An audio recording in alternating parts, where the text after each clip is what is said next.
Hello students, welcome to our YouTube channel Luck classes.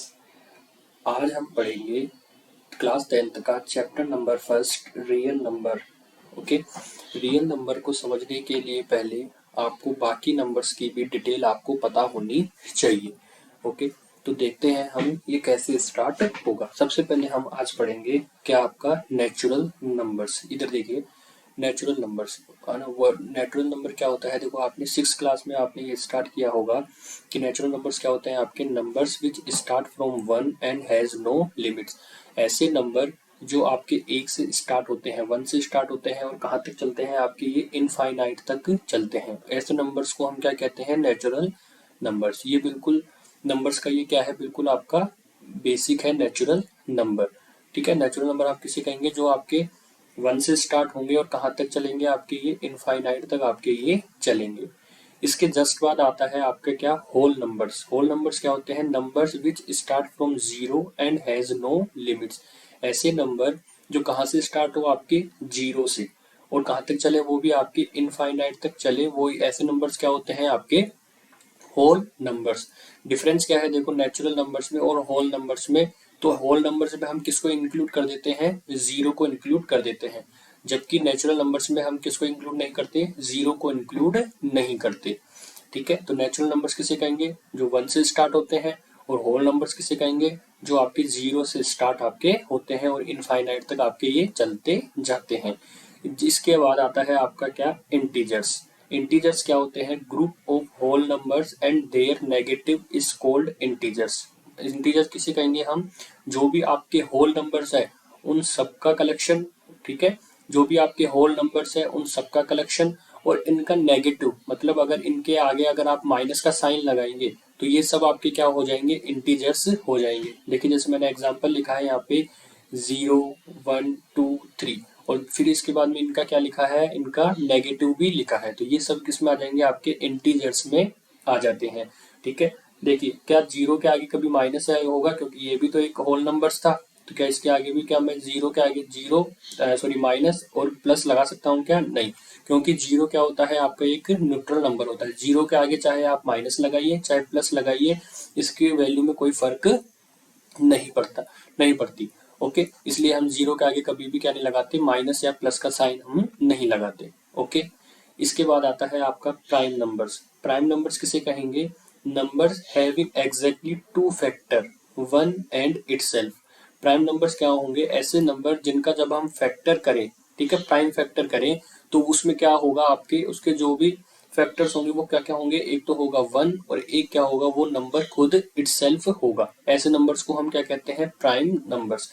जैसे मैंने example लिया यहाँ पे 2, 3, 5, 7, 11, 13। जैसे हम देखते हैं 13 के देखिए, 13 को आप किस फॉर्म में लिख सकते हो, इसी फॉर्म में लिख सकते हो 1 इंटू 13। देखिए जब इसके हमने फैक्टर किए तो क्या आया, एक इसका फैक्टर, एक तो आया 1। देखो 1 तो सभी का फैक्टर होता है, 1 तो सारे नंबर का फैक्टर होगा, और 13 भी क्या होता है, कोई भी नंबर होगा वो इटसेल्फ का तो फैक्टर होता ही है। ठीक है, तो ऐसे नंबर्स को हम क्या कहते हैं, प्राइम नंबर, जिनके ओनली केवल 2 फैक्टर निकले। कौन कौन से, आपके 1 और आपका एक 13। तो ऐसे नंबर्स को हम क्या कहेंगे, प्राइम नंबर्स कहेंगे। ठीक है, आगे देखते हैं इसके।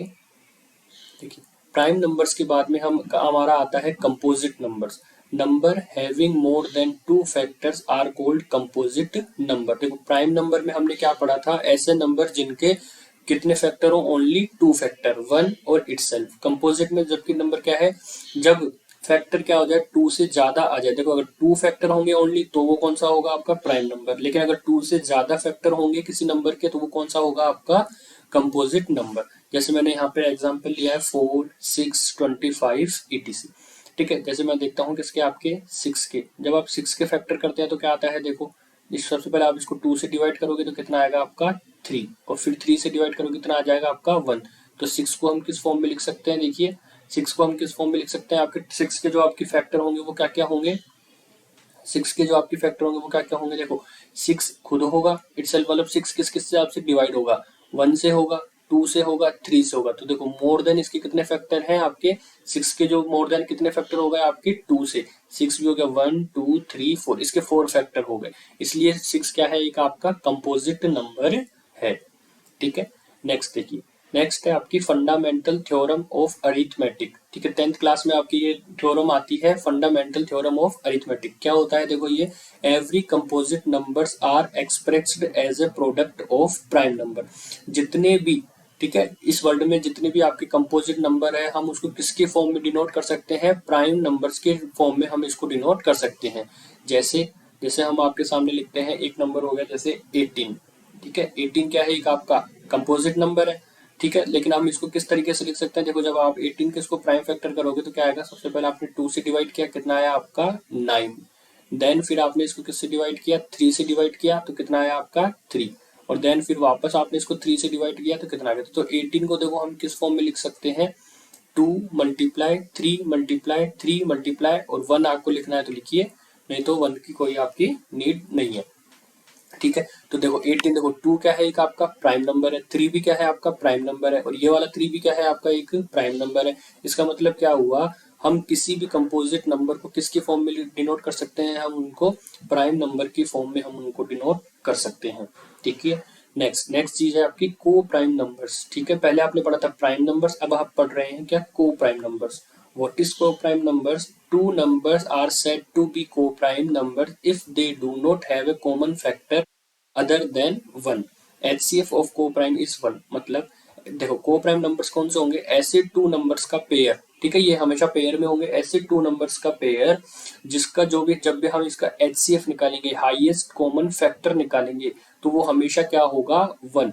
1 के अलावा कोई भी इसका जो भी है इसका HCF नहीं होगा। जैसे मैंने एग्जांपल लिया है 2 और 5, जब आप इसका HCF देखें तो इसका HCF कितना आएगा बताइए, इसका जो HCF आएगा वो कितना आएगा आपका, इसका HCF कितना आएगा आपका 1। इसी तरीके से 15 और 17 आप चेक करके देख लीजिए, जब आप इसको 15 को तो इसका प्राइम फैक्टर करते हैं तो क्या, सबसे पहले आपने 3 से डिवाइड किया, कितनी बार गया आपका ये 5 टाइम्स, फिर 5 से दिया तो कितना आया आपका 1। इसी तरीके से अगर आप 17 को करेंगे तो कितना आएगा, देखिए आपका 17 या तो 1 से डिवाइड होगा, ये तो प्राइम नंबर है, तो इसके क्या होंगे, या तो 17 से होगा ये। तो देखिए क्या दोनों में कुछ भी नंबर कॉमन आ रहे हैं क्या, नहीं, 1 के अलावा कुछ कॉमन नहीं आएगा, यही तो कहा कि इनका HCF ओनली क्या आ सकता है 1। 1 के अलावा दोनों में कुछ कॉमन आपका नहीं आएगा। देखिए चाहे यहाँ पे देख लीजिए चाहे इधर देख लीजिए, 1 के अलावा कोई कॉमन नहीं आएगा। यहाँ पे 17 है, यहाँ पे 3 है, यहाँ पर 5 है और यहाँ पर तो ओनली 1 है। तो इसका जो HCF आया वो क्या आया, तो ऐसे नंबर्स के पेयर जिनका जो HCF है वो क्या हो, 1 हो, तो हम ऐसे नंबर्स को हम क्या कहते हैं, को प्राइम नंबर्स हम उनको कहेंगे। ओके, आगे देखिए, आगे है आपका रैशनल नंबर्स। रैशनल नंबर्स किसे कहेंगे, the numbers which can be written as P by Q form. ऐसे नंबर जिनको हम पी बाय क्यू फॉर्म में डिनोट कर सकें, where P and Q are integers and Q not equal to 0 are called rational numbers. मतलब क्या हुआ इसका, जब हम किसी नंबर्स को पी बाय क्यू की फॉर्म में लिख सकें। ठीक है, पी बाय क्यू की फॉर्म का मतलब हो गया आपका न्यूमरेटर और उसका डिनोमिनेटर। ठीक है, पी बाय क्यू फॉर्म का मतलब हो गया आपका न्यूमरेटर और क्या हो जाएगा आपका डिनोमिनेटर। ठीक है, अंश और हर में हम जब किसी नंबर को लिख सकते हैं तो वैसे ऐसे कौन से नंबर होते हैं आपके रैशनल नंबर। जैसे मैंने एग्जांपल लिया है, फर्स्ट एग्जांपल में मैंने क्या 4/5। ठीक है, जैसे 4/5 देखिए क्या था, इसमें जो भी आपके न्यूमरेटर होगा डिनोमिनेटर होगा वो क्या होनी चाहिए, आपके इंटीजर्स होनी चाहिए। देखो क्या 4 आपका इंटीजर है, बिल्कुल। क्या 5 आपका इंटीजर है, बिल्कुल। क्या ये पी बाय क्यू की फॉर्म में है, ठीक है, तो ये क्या होगा, एक आपका रैशनल नंबर होगा।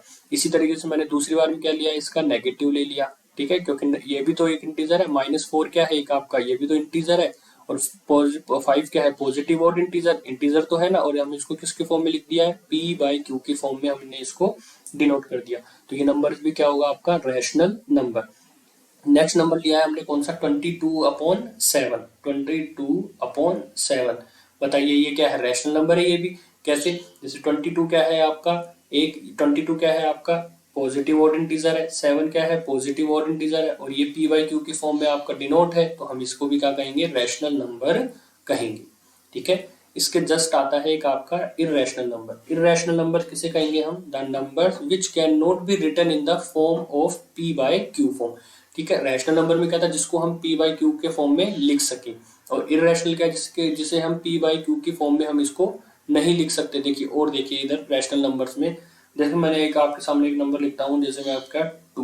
तो बताइए क्या ये रैशनल नंबर है या नहीं? तो आप कहेंगे सर ये तो पी बाई क्यू के फॉर्म में नहीं है। भाई इंटीजर तो है ये, बट पी बाई क्यू के फॉर्म में नहीं है। तो डेफिनेशन क्या कहती है? कैन बी रिटन है, जिसको हम पी बाई क्यू के फॉर्म में लिख सकते हैं। तो क्या मैं टू को 2/1 लिख सकता हूँ? ठीक है, मैथ में क्या होता है, हम किसी भी नंबर्स की वैल्यू को चेंज नहीं कर सकते, उसके फॉर्म को जरूर चेंज कर सकते। जैसे मैं टू को क्या 2/1 लिख सकता हूँ? बिल्कुल। क्या मैं टू को 4/2 लिख सकता हूँ? बिल्कुल। क्या इसको मैं 8/4 लिख सकता हूँ? टू को? बिल्कुल। तो देखो क्या ये पी बाई क्यू के फॉर्म में लिख दिया हमने इसको? बिल्कुल। यहाँ पे भी देखो हमने इसको पी बाई क्यू के फॉर्म में लिख दिया, यहाँ पे भी हमने इसको पी बाई क्यू के फॉर्म में लिख दिया। तो ये क्या हो गया आपका रैशनल नंबर। ठीक है, आगे देखिए, आगे है आपका irrational number, just opposite of irrational number, जिसे हम पी बाई क्यू की फॉर्म में हम इसको नहीं लिख सकते। ठीक है, यहाँ पर वो भी पी और क्यू भी आपके इंटीजर्स रहेंगे और क्यू नॉट इक्वल टू आपका क्या रहेगा? 0 रहेगा। ठीक है, देखिए जैसे मैंने इसका पहला एग्जांपल लिया है क्या? √2। ठीक है, आप सीधा सीधा समझिए, ऐसे नंबर जिनका रूट जो रूट में होते हैं और हम उसके रूट को सोल्व नहीं कर सकते, कंप्लीटली हम जिसके रूट को सोल्व नहीं कर सकते, ऐसे नंबर कौन से होते हैं? आपके इर्रेशनल नंबर होते हैं। जैसे आपके सामने लिखा है, क्या एग्जांपल लिखा है, जैसे आपके √2 हो गया, √5 हो गया। देखो इसका कंप्लीटली रूट नहीं हटा सकते ना, लेकिन अगर मैं लिखता हूँ √25, बताइए क्या ये इर्रेशनल होगा? नहीं। क्यों? क्योंकि √25 का मतलब क्या होता है? 5। ठीक है, √25 का मतलब क्या होता है? 5। ठीक है, इसी को तो हमने इस फॉर्म में लिखा है। तो जिसका हमने कंप्लीटली रूट जिसका हम हटा सकते हैं उसको हम क्या बोलते हैं? रैशनल नंबर बोलेंगे। जिसका हम रूट नहीं हटा सकते उसको हम क्या बोलेंगे? इर्रेशनल नंबर कहेंगे। जैसे मैंने एक एग्जांपल लिखा है √50। देखो कि बताओ, तो √50 को हम क्या लिख सकते हैं? आपको पता है √50 को हम क्या लिख सकते हैं? 5 × 5 × 2। ठीक है, जब भी डबल पेयर बनता है रूट के अंदर तो वो एक सिंगल होके बाहर आ जाता है, तो इसको हम क्या लिख सकते हैं? 5√2। देखो ये बाहर तो आ गया, बट ये कंप्लीटली बाहर नहीं आया। ठीक है, √50 को मैं सोल्व करके सिंपलेस्ट फॉर्म में इस तरीके से लिख सकता हूँ, इससे आगे नहीं। तो ये क्या होगा? एक आपका इर्रेशनल नंबर होगा। एक नंबर क्या लिया है मैंने यहाँ पर? आपका पाई। ठीक है, एक नंबर क्या लिया है? पाई। पाई भी आपका क्या है? एक इर्रेशनल नंबर। अब देखिए आपको कंफ्यूजन होता होगा कि सर पाई की वैल्यू तो क्या होती है? 22/7। ठीक है, 22/7। लेकिन जब आपने बताया था 22/7 तो रैशनल है, तो फिर पाई इरेशनल क्यों? तो क्या होता है, 22/7 है, ये इसकी एग्जैक्ट वैल्यू नहीं है, ये पाई की आपकी एग्जैक्ट वैल्यू नहीं है। इसको हम क्या करते हैं, क्योंकि जो पाई की वैल्यू होती है वो किसके इक्वल होती है? वो आपकी होती है 3.14 इसके इक्वल होती है। ठीक है, 3.14 आगे भी चलती रहती है, इस तरीके से आगे भी नंबर चलते रहते हैं। तो 22/7 है, इसकी वैल्यू भी किसके करीब आ जाती है? 3.14 इसके करीब ये आती है। ठीक है, लेकिन ये क्या होती है? एग्जैक्ट वैल्यू नहीं होती। ठीक है, पाई एक अलग चीज है और 22 एक चीज आपकी अलग है। ठीक है, हम इसको क्या कहते हैं? ये इसकी एग्जैक्ट वैल्यू नहीं है, हम इसको अप्रोक्सीमेटली मानते हैं। ठीक है, इसलिए हम इसको क्या कर सकते हैं? पाई की वैल्यू को हम क्या ले लेते हैं? 22/7 ले लेते हैं। देखो इसका रीजन आपको आगे भी पता चलेगा जब हम इसका डेसिमल एक्सपेंशन पढ़ेंगे। तो देखिए नेक्स्ट पेज पे। ठीक है, देखो इसके बाद में मैंने यही लिखा है रियल नंबर। रियल नंबर से क्या होता है? देखो इसके बाद ओके, अब यहाँ तक हमने क्या पढ़ा? रैशनल नंबर पढ़ा, इर्रेशनल नंबर पढ़ा। अब पढ़ते हैं हम रियल नंबर, जो आपके चैप्टर की हेडिंग थी। तो क्या होता है? Group of rational and irrational number. सारे के सारे रैशनल नंबर। देखिए रैशनल नंबर में कौन कौन से नंबर आ गए आपके? नेचुरल नंबर भी आ गए। सबसे पहले हमने क्या पढ़ा था? देखो सबसे पहले हमने क्या पढ़ा था? नेचुरल नंबर पढ़ा था। ठीक है, सबसे पहले हमने नेचुरल नंबर पढ़ा, उसके बाद में हमने क्या पढ़ा? फिर आपका होल नंबर पढ़ा।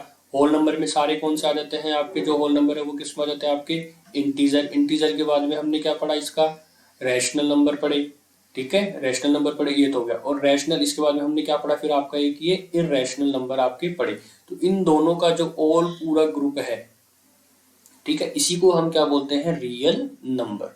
ठीक है, ग्रुप ऑफ रैशनल, इसी को हम क्या बोलते हैं? Real number. Group of rational number और इर्रेशनल नंबर। ठीक है, अच्छा अब देखिए, अब यह एक है यहाँ पे आपकी क्या? Decimal expansion of rational numbers. ठीक है, आपने अब देखो, अब दो तरीके के आपने नंबर्स पढ़े, एक तो कौन सा? रैशनल हो गया, एक इर्रेशनल नंबर हो गया। अब देखिए रैशनल नंबर्स का देखो जो डेसिमल एक्सपेंशन होता है वो क्या? देखो रैशनल नंबर का मतलब क्या हुआ आपका? जैसे ये नंबर है, ये क्या है आपका?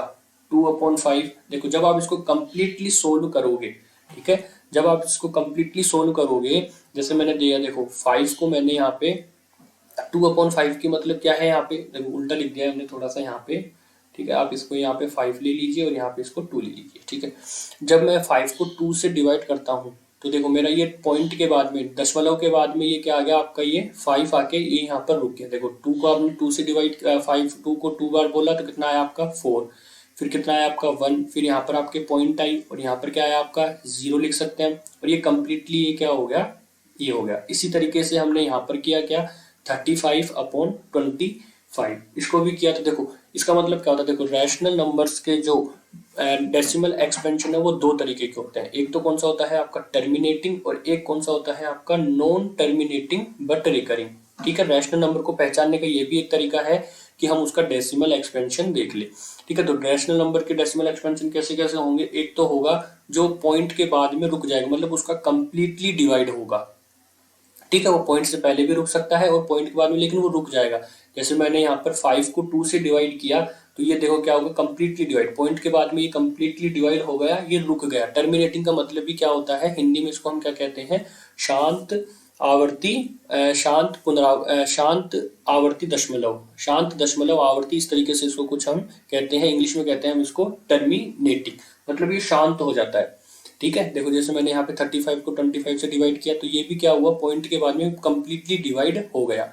एक क्या फॉर्म होती है देखो रैशनल नंबर्स की, नॉन टर्मिनेटिंग बट रिकरिंग। देखो जैसे मैंने बताओ क्या ये रैशनल नंबर है, हाँ 10/3। देखो जब मैं इसको 10 को 3 से डिवाइड करता हूँ तो मेरा क्या आया 3.33। देखो जैसे मैंने 3 को 3 टाइम्स बोला तो 9, फिर आया मेरा 1, मैंने पॉइंट लगाई, फिर यहाँ पे मैं क्या लिख सकता हूँ 0, फिर वापस मैंने 3 को 3 टाइम्स बोला, कितना आया मेरा 9, वापस क्या आया मेरे पास 1, फिर 0, 9, और इस तरीके से देखो ये चलता जाएगा।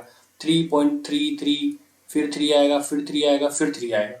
जबकि इधर क्या था देखिए आपका, बिल्कुल ये एक पॉइंट के बाद में ये क्या हो गया आपका, कहीं ना कहीं पे ये आपका रुक गया।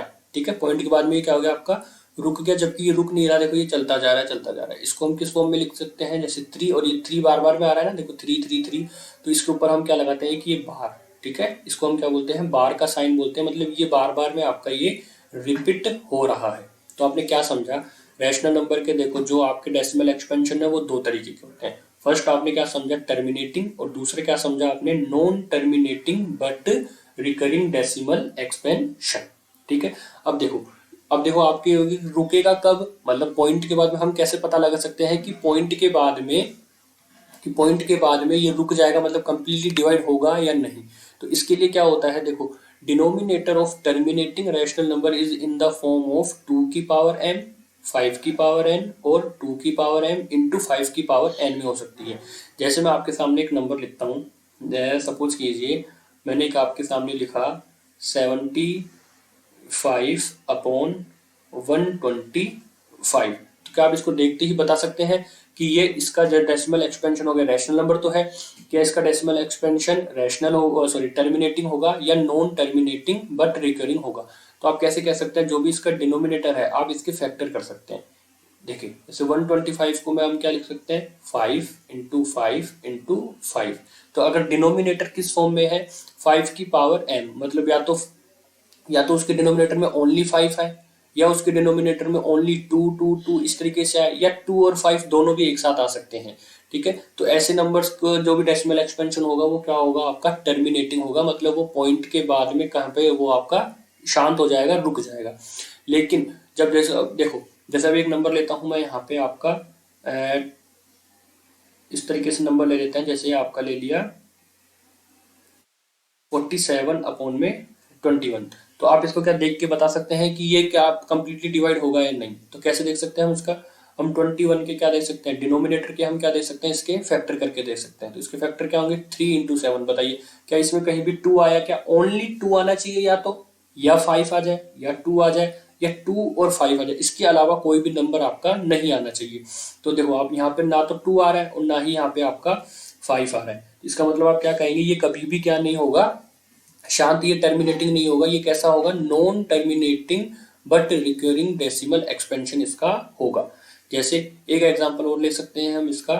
ठीक है, जैसे मैं एक एग्जांपल और ले सकता हूँ यहाँ पे, जैसे मैंने ये लिख दिया 46/35। बताइए क्या ये इसका डेसिमल एक्सपेंशन कैसा होगा, टर्मिनेटिंग होगा या नॉन टर्मिनेटिंग होगा।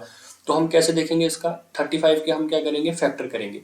इस 35 के फैक्टर क्या होते हैं आपके, तो 35 का फैक्टर क्या होता है आपके 7 मल्टीप्लाई बाई 5। अब इसमें कहेंगे सर इसमें 5 तो है, लेकिन इसमें क्या आ रहा है, इसके अलावा इसके एडिशनल में क्या आ रहा है, 7 भी आ रहा है। ओनली अगर 5 होता या ओनली अगर 2 होता या 2 और 5 की फॉर्म में होगा, तभी ये क्या होगा, आपका टर्मिनेटिंग डेसिमल एक्सपेंशन होगा। इसके आपके क्वेश्चन भी है, तो इसको आपको जरूर से याद रखना है। ओके, होप आपको समझ में आया होगा। आगे देखते हैं, ठीक है, नेक्स्ट चलते हैं हम। ठीक है, नेक्स्ट फिर आपका देखो इरेशनल। अभी तक हमने किसका पढ़ा, डेसिमल एक्सपेंशन पढ़ा था, रैशनल नंबर का। किस तरीके के होते हैं वो आपके, दो तरीके के होते हैं। पहला कौन सा होता है आपका, टर्मिनेटिंग। दूसरा कौन सा होता है आपका, non terminating but recurring. Okay, अच्छा इरेशनल में कैसा होगा आपका, non terminating non recurring. Non terminating non recurring, ना तो ये टर्मिनेट होगा, ना तो शांत होगा, और ना ही ये बार बार में अपने नंबर्स को रिपीट करेगा। जैसे इसके एग्जांपल मैंने क्या बताया था, रैशनल जैसे रूट 2, जिसके हम रूट से हम इसको जिसको कंप्लीटली हम इसको बाहर नहीं निकाल सकते। जैसे रूट 2, जब आप इसकी रूट 2 की कैलकुलेटर में या गूगल पे आप इसकी वैल्यू सर्च करेंगे तो क्या आएगी आपकी 1.4 1 2 1 3 5 6, और इसी तरीके से ये आगे भी बढ़ता जाएगा। पर कभी भी इसके नंबर्स पॉइंट के बाद में कभी भी इसके नंबर्स क्या होंगे, रिपीट नहीं होंगे।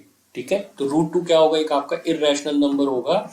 ठीक है, इसी तरीके से अगर आप जिस रूट 3 का भी देख सकते हैं, तो इसका भी जब आप इसको कैलकुलेटर से जब इसको देखेंगे तो आप क्या निकलेगा, इसके 1.7321, फिर कभी 5 आ सकता है, फिर 6, फिर 7, फिर 2 आ जाएगा, फिर 3 आ जाएगा, इस तरीके से। बट कभी भी ये क्या नहीं होगा, रिपीट नहीं होगा। ठीक है, तो इरेशनल नंबर्स का जो आपका डेसिमल एक्सपेंशन है वो किस तरीके का होता है, non terminating and non recurring decimal expansion. Okay, आगे देखिए, आगे है फिर आपका एल्गोरिथम। एल्गोरिथम हम किसे कहते हैं, an algorithm is a series of well defined steps which provide a procedure for solving A type of problem. Algorithm क्या होती है, एक क्या होता है, एक प्रोसेस होता है, किसी भी प्रॉब्लम को सोल्व करने का एक प्रोसेस, उसे ही हम क्या कहते हैं, एल्गोरिथम। जैसे जैसे आप डिवाइड करते हैं या आप आपको मल्टीप्लाई करते हैं, जैसे आपको कोई कहे कि 23/50 कीजिए, तो आप क्या करते हैं, सबसे पहले इस 5 को इस 23 से मल्टीप्लाई करते हो ना, तो यहाँ पे कितना आएगा, जैसे 115 आया, फिर यहाँ पे एक आपका मल्टीप्लाई का साइन आया, तो आपने यहीं पर क्यों लगाया मल्टीप्लाई का साइन, क्योंकि आपको ये पहले से ही पता है कि यहीं पे लगता है, ये यही प्रोसेस है इसका। आप यहाँ तो नहीं लगाते, इसका यहाँ तो नहीं लगा देते कभी मल्टीप्लाई, या यहाँ लगा देते अभी और बाकी नंबर यहाँ लिख देते, नहीं। आप हमेशा क्या करते हो, इस तरह की आप लगाओगे। ठीक है, फिर आप इसको 1 को 23 से मल्टीप्लाई करते हो, और फिर इसके बाद में आप दोनों को क्या करते हो, ऐड करते हो। ठीक है, दोनों को ऐड करते हो, तो इसी चीज को जो हमने ये प्रोसेस किया, इस मल्टीप्लाई को सोल्व करने के लिए जो हमने ये प्रोसेस किया, इसी को हम क्या बोलते हैं, एल्गोरिथम। समझ में आया होगा। इसी तरीके से आप उसमें डिवाइड में भी करते हैं, और भी कुछ क्वेश्चन को आप सोल्व करने के लिए हम उसको क्या लगाते हैं, हम एक तरीके का एल्गोरिथम जो प्रोसेस है, ठीक है, किसी भी प्रॉब्लम को सोल्व करने का प्रोसेस, उसी को हम क्या कहेंगे, एल्गोरिथम कहते हैं। ओके, नेक्स्ट नेक्स्ट देखिए, आपका नेक्स्ट क्या होता है, आपका लेमा। इसमें एक स्टेटमेंट आएगी आपके लेमा। लेमा क्या होती है, a lemma is a statement which is already proved and is used for proving other statement. Lemma क्या होती है, एक ऐसा स्टेटमेंट जो ऑलरेडी प्रूव्ड है, मतलब वो अपने आप में क्या है, एक यूनिवर्सल ट्रूथ है, और उसका यूज करके हम बाकी की जो भी स्टेटमेंट है, जो भी हमारे क्वेश्चन को सोल्व करने के लिए हम उस स्टेटमेंट का यूज करते हैं, उसी को हम क्या कहते हैं, लेमा। वापस समझिए, लेमा क्या होगा आपका, एक ऐसा प्रूव्ड स्टेटमेंट, ठीक है, वो ऑलरेडी प्रूव्ड है, और उसका यूज हम किसके लिए करते हैं, अदर सॉल्यूशन को फाइंड करने के लिए, अदर प्रॉब्लम की सॉल्यूशन को फाइंड करने के लिए हम उस स्टेटमेंट का यूज करते हैं। ठीक है, उसको हम क्या कहते हैं, लेमा। ठीक है, देखिए आगे और समझ में आएगा आपको ये। देखो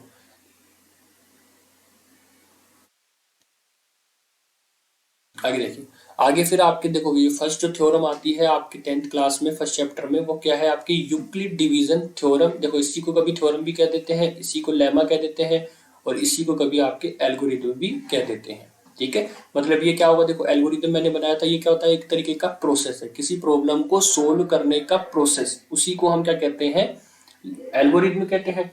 ठीक है, तो देखो इसका स्टेटमेंट बनिए, ये देखो एग्जाम में ये डायरेक्ट आती है आपके 2 नंबर में या 1 नंबर में, डायरेक्ट आ गई आपके कि right the statement of Euclid division. Theorem भी कह सकता है वो, लेमा भी कह सकता है, एल्गोरिथम भी कह सकता है, इससे आपको घबराने की जरूरत नहीं है। जिसका व्हाट इज इसका स्टेटमेंट क्या है, if a and b are positive integers such that a is equals to b q plus r, where a क्या है यहाँ पे, बी से बड़ा है। ठीक है। ये किसका साइन है आपका, ग्रेटर देन का, ठीक है, ग्रेटर का साइन है ये आपका, ग्रेटर देन बी, ए ग्रेटर देन बी। और जहां पर आपका जो ये आर है इसकी वैल्यू कहां पर लाई करेगी, या तो आर की वैल्यू 0 हो सकती है, 0 से बड़ी हो सकती है, लेकिन आपकी इस बी से आपके ये छोटी होती है। क्या मतलब है देखो इस स्टेटमेंट का, जैसे देखिए यहां से समझिए, जैसे मैं कोई दो नंबर लेता हूं, जैसे मैं 5 को, सॉरी यहाँ पे मैं 5 को 2 से आपका मैं डिवाइड करता हूँ, तो क्या होगा देखो यहाँ पे 2 टाइम्स गया आपका ये, यहाँ पे आपने लिखा 4 और 1 क्या आया आपका रिमाइंडर। तो ये इसी का फॉर्म है, देखो कैसे, यहाँ पर ए क्या होगा, जो भी बड़ा नंबर होगा वो क्या होगा आपका यहाँ पर ए, ठीक है। मैंने 5 और 2 नंबर लिए मैंने, जैसे मान लो 5 और 2, ये क्या होगा आपका ए और ये क्या होगा आपका बी। इसका मतलब क्या है, इस एल्गोरिथम का मतलब भी क्या है कि जब दो नंबर है और अगर मैं बड़े नंबर को छोटे नंबर से डिवाइड करूं तो मेरे को ये कंडीशन मिलती है। कैसे, देखो जैसे मैंने क्या किया, देखो ये क्या है आपका 5 क्या है आपका ए, इसको मैंने क्या किया बी से मैंने इसको डिवाइड किया, तो मेरे को क्या मिला, क्यू मिला। क्यू मत का मतलब क्या हो गया आपका क्वोशन, और 1 क्या मिला मेरे को यहाँ पे आपका रिमाइंडर, ठीक है। तो देखो क्या मैं 5 को मतलब ए को मैं किस फॉर्म में लिख सकता हूँ, देखो आपने लिखा होगा 5 इक्वल्स टू 2 मल्टीप्लाई 2 प्लस 1, ऐसे ही लिखा होगा। 5 क्या है देखो आपका ए, इससे कंपैरिजन करना देखिए, ठीक है। 2 ये क्या है आपका बी, ये वाला क्यू क्या हो गया देखो, मल्टीप्लाई में ना बी मल्टीप्लाई क्यू, ये भी क्या हो गया आपका ये क्यू हो गया, और रिमाइंडर कितना हो गया आपका ये 1 हो गया, ठीक है। ये किसके इक्विवेलेंट होता है, ये इसके इक्विवेलेंट। देखो ये वाली स्टेटमेंट पढ़ी होगी आपने, है ना, छोटी क्लासों में भी, कि dividend is equals to divisor multiply quotient plus remainder, ठीक है। अच्छा इसका मतलब क्या हुआ, देखो अब इस लाइन का मतलब क्या समझे आपने, कि जो भी रिमाइंडर की वैल्यू है,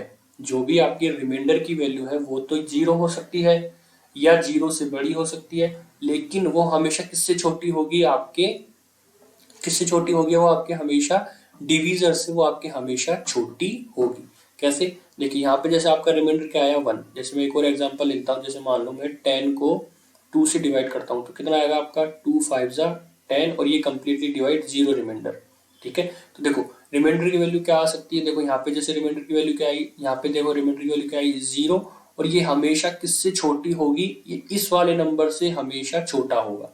ये आपको समझ में आया, ठीक है। ये हमेशा या तो 0 हो सकता है या 0 से बड़ा, देखो यहाँ पे 1 आया ना, जैसे या तो 0 हो सकता है या तो कंप्लीटली डिवाइड होगा, या कंप्लीटली डिवाइड नहीं होगा, कुछ रिमाइंडर बचेगा, लेकिन वो रिमाइंडर हमेशा किससे छोटा होगा, इस डिवीजर से छोटा होता है, ठीक है। इस डिवीजर से वो हमेशा छोटा होगा, जैसे यहाँ पे 2, ठीक है। तो जैसे अब यहाँ पर जैसे मैंने आपको एक एग्जांपल दूं, जैसे मैं कह देता हूँ यहाँ पे कि 15 को अगर मैं मान लो 13 से डिवाइड करता हूँ, तो बताओ रिमाइंडर की जो पॉसिबल वैल्यू है वो क्या क्या हो सकती है। तो आप कह सकते हैं, मतलब कोई सा भी एग्जांपल लेते हैं इसको अलावा, तो रिमाइंडर की वैल्यू हमेशा क्या होती है, या तो 0, या तो वो कंप्लीटली डिवाइड हो सकता है, ठीक है, या तो कंप्लीटली डिवाइड हो सकता है, या 0 से वो बड़ी हो सकती है, या वो 0 से बड़ी हो सकती है, लेकिन जो वो इस क्वोशंट से है इससे हमेशा क्या होती है, वो आपके छोटी होती है, ठीक है। यही देखो यही स्टेटमेंट हमने यहाँ पे लिखा है, ठीक है। तो आपको आई होप ये आपको समझ में आया होगा कि यूक्लिड डिवीजन एल्गोरिथम और कुछ भी नहीं है, ये हमेशा सिंपल जो आप डिवाइड करते आए हैं उसी की ही एक ये स्टेटमेंट को हम क्या कहते हैं, यूक्लिड डिवीजन एल्गोरिथम। मतलब इसके बारे में किसने आपको सजेस्ट किया था, यूक्लिड नामक जो आपके यूक्लिड नाम के जो आपके मैथमेटिशियन है उन्होंने आपको बताया था, इसलिए इसको हम क्या बोलते हैं, यूक्लिड डिवीजन थ्योरम कहते हैं, ठीक है। तो नेक्स्ट सीरीज में हम इसके क्या करेंगे, एक्सरसाइज 1.1 के क्वेश्चन करेंगे। जब तक आपको क्या करना है, इस वापस इस पूरे को आपको जो भी हमने अभी तक पढ़ा है इन सबको आपको क्या करना है, आपको रिपीट करना है, ठीक है। और नेक्स्ट सेशन के लिए तब तक इसको आप लाइक कीजिए, सब्सक्राइब कीजिए और शेयर कीजिए। बाय।